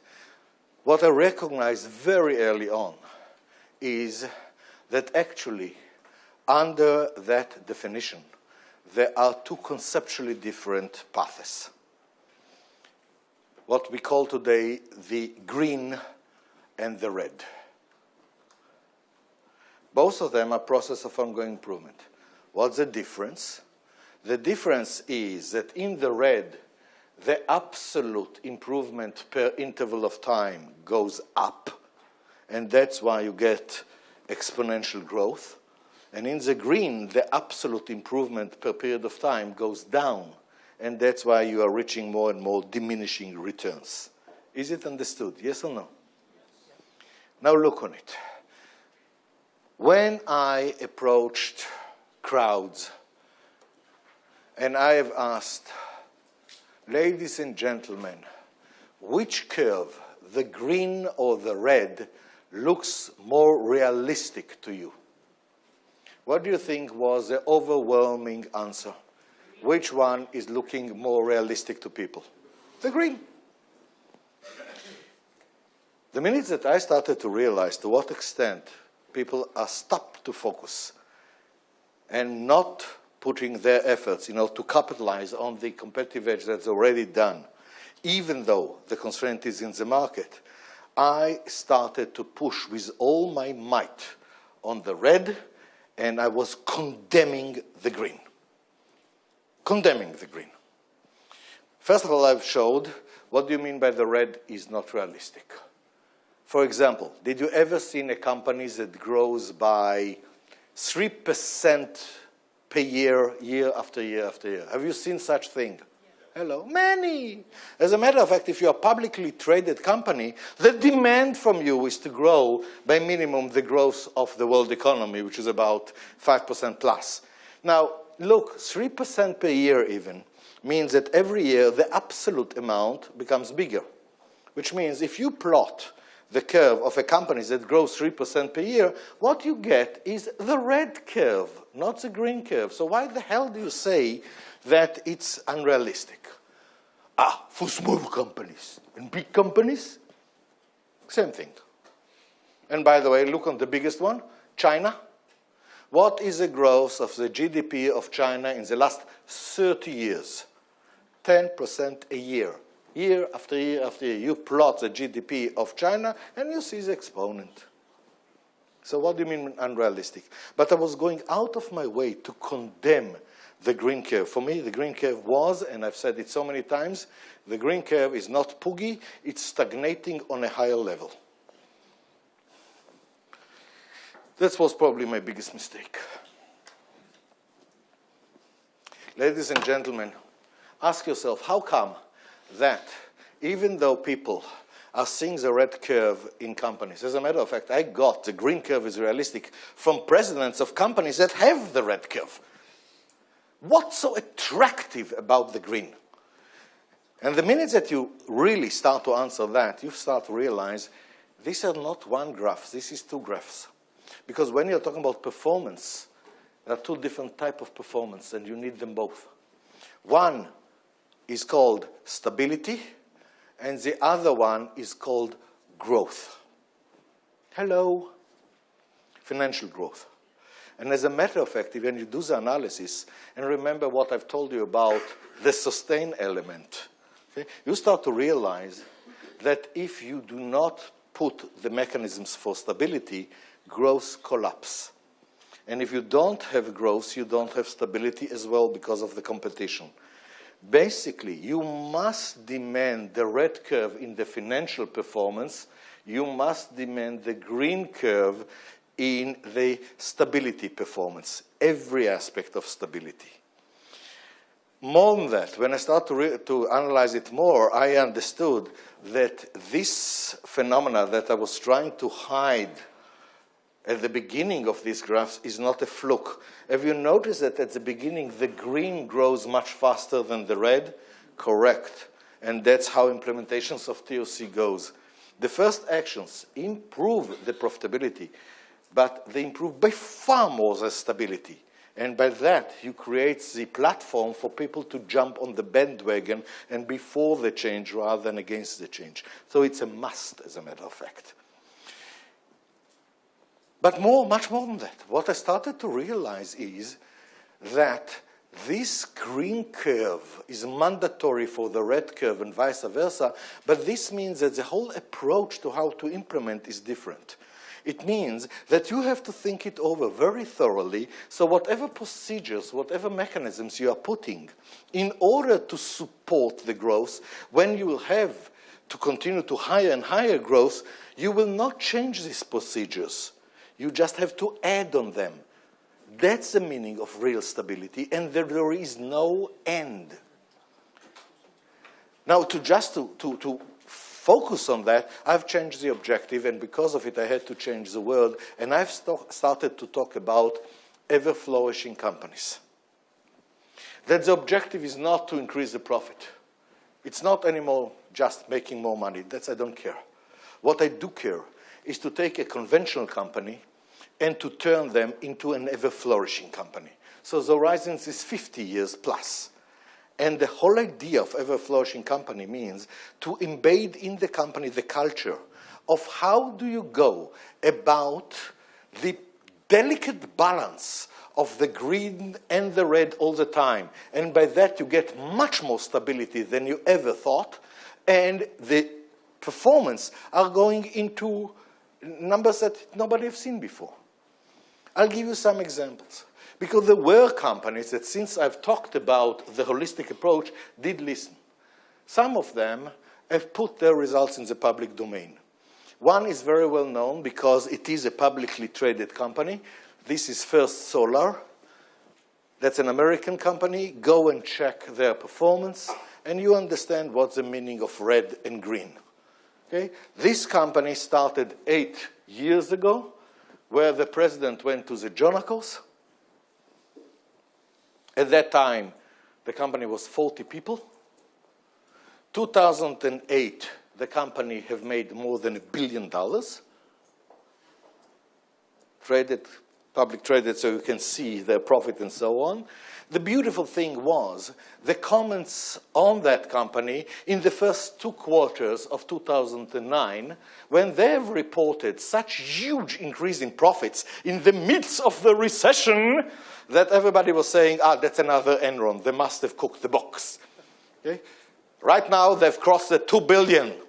Do you understand what's the meaning of an exponent? This is a pure TOC company. Every aspect of the company is on it.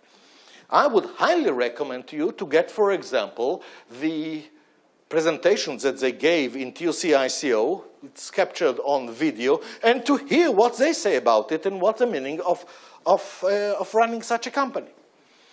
Last week, I was in Colombia, and I've heard from one company with all the results, with everything, on the green curve and the red curve for 9 years, okay? And another company for 15 years. The beauty is that here is a real meaning of stability. Here there is a recession, the whole world collapses around you. You continue on the red and the green as if nothing happens. That's the meaning of stability. That's to what extent they have immunized themselves. That's the objective. And to do it on and on and on. Of course, how do you create such a culture and so on? That was the problem. And what I found out is, no, we have to talk in terms of much bigger things. And now I know that the way to do it is use the red, because in the stability there are no numbers. Okay? Take the red, put a target where there is a total consensus around all of management that it's unrealistic, and achieve it, and then do it again. Twice you have done the impossible, while you have maintained perfectly the green curve, and you've changed the culture. Now they know how to continue to do it. Now the whole attitude of the company have changed. It's not one person here. That's the meaning of ever flourishing. When I found out that nobody listens to me anymore, I came back from retirement. By the way, I am retired. No, I'm not back. When I became 50, I've done for myself big celebrations. I've announced my retirement.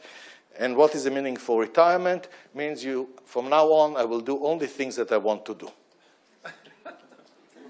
One of the things that I hated to do badly was to manage company. Managing a company means you are a teacher in kindergarten, full-time job. I hate it.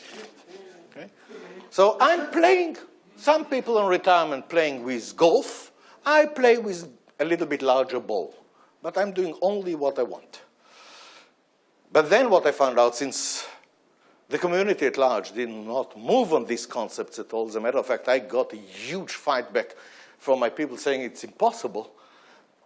I've set then the Goldratt Group.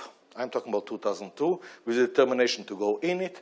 I have coined the phrase viable vision, which has said, if you know what you're doing, in 4 years, you have converted the company from a conventional company into ever-flourishing company. In other words, I think that 4 years are enough to achieve twice the impossible, and to do it rigorously. And then we started, and then I found out, oh, shit. More and more of the implementation started to flounder unbelievably. The problem was that the body of knowledge at that time was huge. Already in '98, I verbally put the full solution for 5 segments of industry, huge segments. Make to order, make to availability, project-based companies, equipment manufacturers, and retail's wholesaler. I had the solutions, the full solution of how to go on these curves. And then in 2002, I said, okay, you don't want to do it. Whoever wants to join me, let's do it in the companies. That's what I call the Viable Vision project. And then we start to work, and I start to see something is wrong. What happened is that the amount of knowledge was so vast that, first of all, we started to run out of good people, because to create an expert in this ocean of knowledge, our estimation at that time was 3 years, and probably it's not enough. So much knowledge has already been there. But something much worse have happened, which is the amount of knowledge per a single company was so huge that a lot of misunderstanding and misinterpretations have happened, which slowed down the implementation dramatically. Basically, I realized there is a tool which is missing. How do you organize vast body of knowledge in a way that you can effectively communicate it? There was not such a tool in existence. That was a shocking moment to realize that if I don't find that, I will have to limit our efforts dramatically and to slow down dramatically. So even though the knowledge exists and the need exists so much, there is not the pipeline to transfer this knowledge.